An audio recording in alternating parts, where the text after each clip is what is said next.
प्रकरण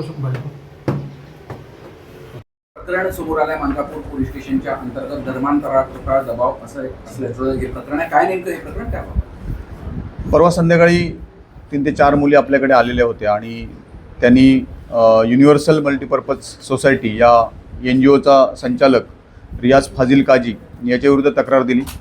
या तक्रारीमध्ये त्यांनी सांगितलं की जी तक्रारदार मुलगी आहे तिनं आपल्याबाबत 2 वर्षापूर्वी विनयभंग झाल्याची माहिती पोलिसांना दिली. त्याचप्रमाणे काही मुली जॉब सोडून गेलेल्या आहेत. त्यांनी देखील सांगितलं की हा जो आरोपी आहे तो आपल्याला मुस्लिम चालीरीतींविषयी माहिती देत होता. नमाज पठण किंवा ज्या काही चालीरीती आहेत, दुआ पडणं वगैरे त्याची माहिती देत होता.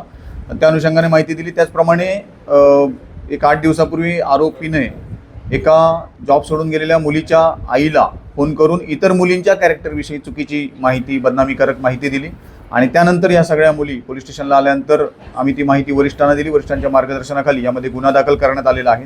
गुन्हा दाखल करून सेम डे आरोपीला अटक करण्यात आलेली आहे. त्याला काल रोजी माननीय न्यायालयात हजर केलं. माननीय न्यायालयाने त्याला 23 तारीखपर्यंत पोलीस कोठडी सुनावलेली आहे.